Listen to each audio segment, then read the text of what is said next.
Hello, welcome back to another YouTube video. Today I'm going to be covering the patch 14.8 notes. So if you enjoy the content, like, subscribe, and let's get into it. So I'm going to be changing up these videos a bit. I want to give like a better meta read and like update on how things are going, what things are changing, and how this affects pro play, solo queue, and just stuff surrounding that. So let's get into it. To begin with, 14.8 is a relatively large patch as we're seeing a lot of buffs towards MSI. These are champions which are quite close to being in scope of being played, or have things which can kind of like bring them back. In Ryze's case, give him a bit more CC, give him a bit stronger of a kit, and he should start seeing play again. For some of these other champions, they were already beginning to see play. The likes of Jarvan was already there.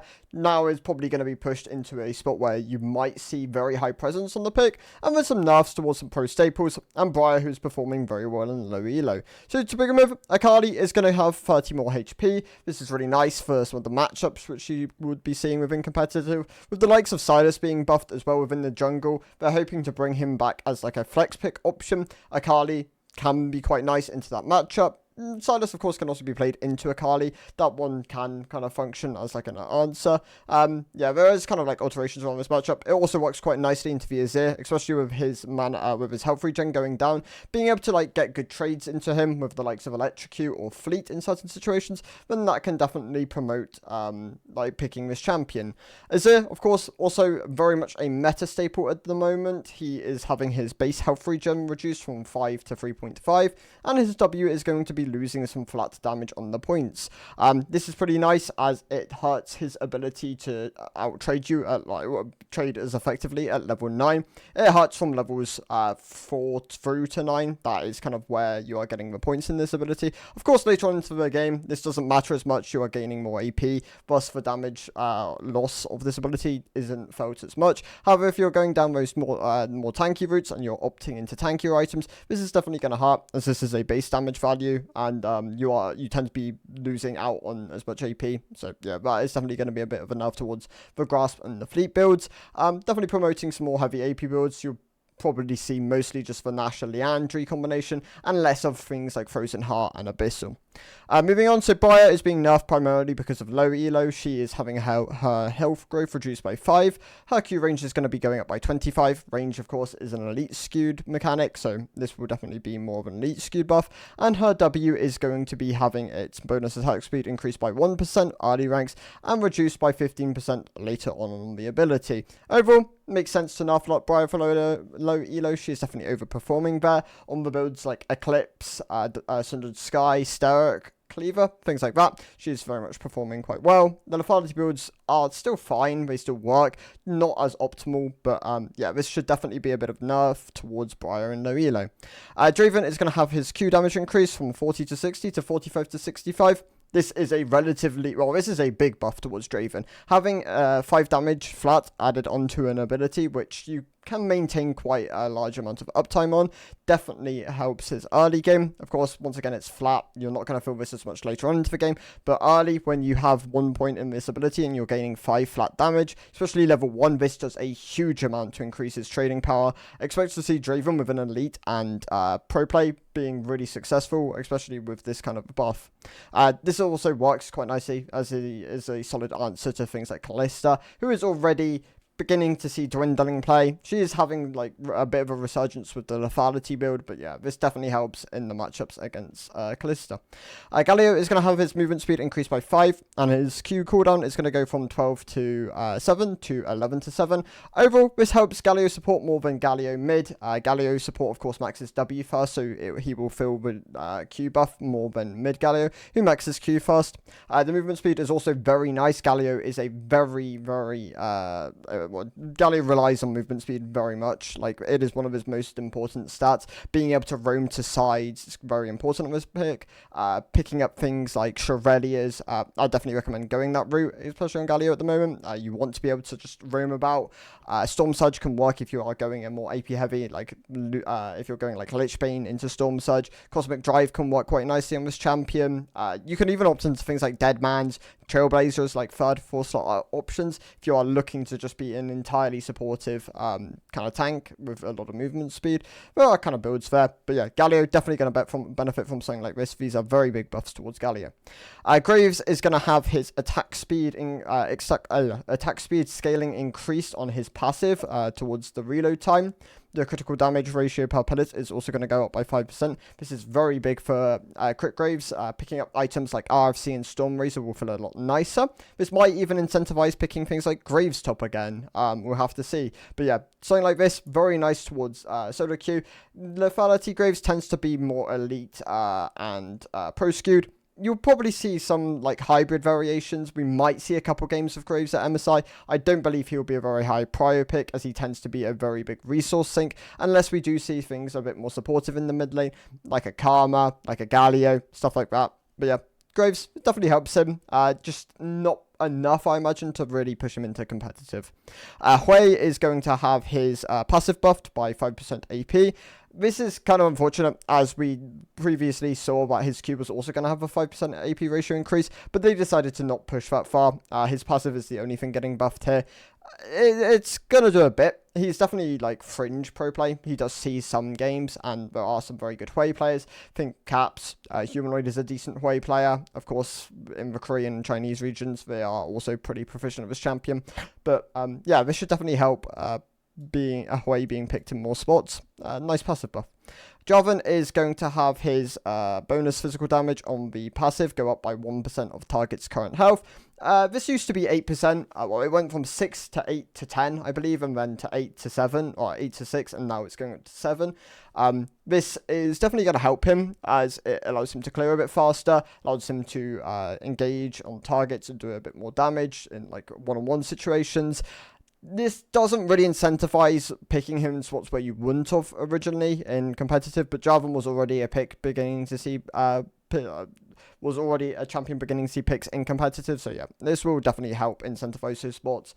You're just not going to suddenly pick him where you're not really getting value of his Cataclysm, as that's kind of the main reason. You're like able to trap enemy ADC. But of course, Thresh is also being buffed this patch, and Thresh will probably see a bit more play, so Jarvan does get directly countered by that pick, unless you are able to cancel the Lantern with your EQ.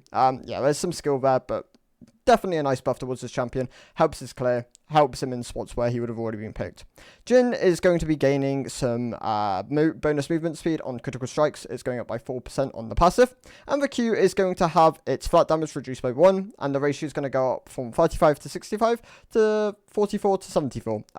Overall, this is a very nice buff towards Jhin. Jhin, of course, is a bit early game skewed within competitive. You tend to really kind of like value his lane pushing power, his utility. He's not really picked as much for his damage. I imagine this will actually be pretty big towards picking this champion in competitive. The Yuumi's build, of course, isn't something you tend to go that much anymore. It got nerfed down with the ranged modifier on that item.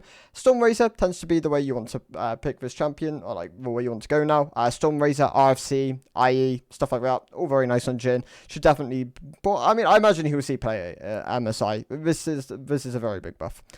He was struggling a bit in solo queue, so this would also help him there. I'm not a big fan of Jhin, but yeah, there's definitely merit to this champ. Kai'Sa is going to have her Q damage increased. It's going to go up by 5% on the bonus AD ratio. Kai'Sa already saw a bit of play. I imagine you'll still see some Kai'Sa, even with the likes of Static Shiv, of course, being nerfed. That was one of her more incentivized items. This doesn't help the AP artillery build as much. It does have some kind of like bonus with Manamune being picked up. Of course, that is an AD item, so you do gain some value there. But it's mostly towards like the Eclipse, like more lethality heavy. Think like Collector, stuff like that. Should definitely help that build. Yeah, I imagine Kai'Sa will still see a relatively similar amount of play. This isn't going to push her over the edge or anything into like the meta, but she'll definitely be an option. LeBlanc is going to have her Q Sigil of Malice magic damage increase 65 to 165. It's now 70 to 170. This is her point and click ability. And the W is going to have its cooldown reduced from 18 to 10 to 15 to 10. This is a massive buff. This massively helps LeBlanc's wave clear. It makes her so much safer earlier on into the game.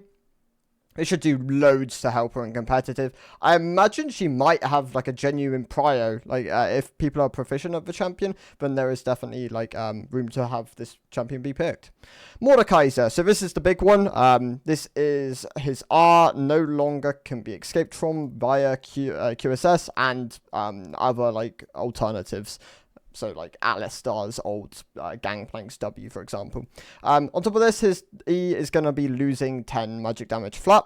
And the cooldown of Q is going to go down by 1 second early. These are relatively huge for Elite Mordekaiser. I unironically could see low elo Mordekaiser just not be moved, if anything. If anything, it might go down in win rate. With this being, like, in certain situations, QSS is bait into Realm of Death. And like you can sometimes just 1v1 him without the need of the item. So yeah, there are alterations. There's situations where like Mordekaiser could unironically lose win rate, but I believe he should gain, or this should be enough to like give him a bit of a push. Yeah, definitely helps in Elite. Should begin to see a decent amount of play there. As like an answer to tanks, think like Blind Ornn, stuff like that. We might see Mordekaiser if the pick has value into like taking the jungler, taking the ADC out of the fight, or like a engage option onto your ADC. Like think if you take a Vi out of the fight, so they can no longer ult your marksman, that is huge. That is a very nice amount of peel. Yeah, there is definitely like ways this can be a huge buff, and maybe he does see competitive. I don't think he will have high prio. He will most likely come in as an answer. Maybe Bwipo plays him. But yeah, it'll be interesting to see. I know 369 used to play Mordekaiser as well, so yeah, we'll have to see where this pick goes. Of course, Olaf is getting buffed this patch as well. His Q damage is going to go from 5 to 25 to 5 to 45 against monsters. We might see some Olaf as like a response pick into Lee Sin. That can definitely function. He just doesn't have the same amount of value within the jungle. Of course, he is a bit of a gold sink at this point. He definitely pushes more towards late game scaling rather than being like this giga good early game duelist. But yeah, there is some merit here. If you're playing like an enchanter and you want like a solid AD frontline bruiser jungler, then Olaf might be the option for you. Ryze is going to have his W slow increased and the cooldown decreased early, so that's going to go from 35% to 50%, and the cooldown is going to go from 13 to 9 to 11 to 9. This is a very nice buff towards Ryze, helps him rotate more Ws. Of course, you tend to max Q and then E. W max tends to be your last thing, I believe, and yeah, having 2 seconds accessible on this ability at all times now, up until like later on into the game. Yeah, huge for this pick. Should definitely have a bit of a merit here. We don't see any Ryze at the moment. But I could see some games where he could be playable, so yeah, we'll have to see. Skarner, I don't believe is going to be enabled at MSI, if I remember correctly. But he is having a bit of a shift as he is performing too well in the top lane at the moment and not well enough in the jungle. So his base stats, the mana growth is going to go down by 5. The mana regeneration growth is going to go up by 0.15. The Q is going to have its damage per hit increased from 10 to 50 to 10 to 70. The AD ratio is going to go up from 40% to 60%. The mana cost is going to go down from 40 to 60 to 30 to 50. The buff duration is going to go from 3.5 seconds to 5 seconds. The upheaval recast lockout time is going to go from 0.75 to 0.5. The Shattered Earth cast time is going to go from 0.5 to 0.35. And the W is going to have its mana cost increased and the magic damage on this ability reduced. Overall, this should be a bit buff towards top lane. I imagine you'll just move over from W maxing on top to Q maxing. It's unfortunate to see W max hit so hard. I would have liked if they kept it like as an option and didn't just like kill it, because I imagine this will probably just kill it. Like you're not going to put points in this ability when it's only got a 25 damage rank up incentive, I don't believe, and the mana cost is quite high at this point. Like, there would have to be very, very good reason to, like, go that Arcane Comet build. You're most likely just going to see Grasp Q-Max now, which should perform quite well. I don't believe he is bound to Heartsteel, but that was like, I checked early on for data. There are situations where you do want this item and you do need it if you are looking to like be a solid scaler throughout the game. But if you're not able to consistently get the procs, then sometimes you can just go down the route of picking up like a Sunfire, the Magic Resist stops Hollow Radiance, and like a Fimbulwinter, stuff like that. He tends to be pretty bound to Fimbulwinter, if I remember correctly. But yeah, should be nice towards jungle Skarner. He should, jungle Skarner should massively benefit from this. Top lane Skarner might be power neutral, power positive, depending on how powerful Q-Max kind of comes out of this. If you want a good answer to Skarner, Mundo works really nicely in this space. Silas is going to have his Q Chain Lash increased from 70% to 100% damage to monsters, so there is no longer a penalty for using this ability against monsters. Does this suddenly push Silas into a spot where I believe he will see play? Probably not. AP junglers tend to find spots within competitive unless there is a very, very strong incentive. Like they have a very good pairing. Think like Diana Yasuo. Yone is getting like blinded a huge amount. Then of course that does enable opportunities for like AP jungle and like tank top. It won't be high prio. It will maintain it as an option, I believe. Like maybe we'll see some like Silas mids be flexed into jungle. But yeah, helps him a bit. Won't become like a solid meta option, but yeah, definitely a viable pick now. Thresh is going to have his base armor increase from 31 to 33, and the magic resist growth is going to go from 1.3 to 1.55. This is relatively nice for Thresh, as he tends to be a bit on the squishy side later on to the game. Having a bit more durability early and late definitely does help in that space. This won't suddenly push Thresh to being picked. I mean, it does have situations, of course, where you do want this champion. I think like fresh Aphelios pairings, fresh Jinx pairings. If we do see like Aphelios have a bit of a resurgence, then we might see some Thresh. Jinx, of course, in a very strong spot at the moment. That will probably be where we see Thresh the most, and maybe some like lane swaps shenanigans. We'll have to see, but yeah, definitely helps Thresh be a bit more tanky. Zac is going to have his base health regeneration reduced from 8 to 5. This is relatively big towards Zac top. He's definitely going to lose a bit of power from this. He's now no longer going to be as... This hurts mostly early game Zac. Like, Zac early is going to be really heavily punished by this. If you're not able to consistently pick up your blobs or like the opposing enemy, the enemy top laner has like a really good time of like denying you, then it will be really punishing to play this pick. And we'll probably no longer see Zac blind. We might see him as like an answer into matchups where he has consistently done well. But yeah, Zac blind should definitely be punished by this. We'll probably begin to see a lot more Renekton's and Aatrox's again, I imagine. Zeri is going to have her base health reduced from 630 to 600. She was coming out as like the solid like pick, like hyper carry pick. With this kind of a nerf, it should definitely kind of push her more in line with the other picks. We might see Jinx like jump up into the space as being like the premier hyper carry. However, Zeri should still be a very solid option.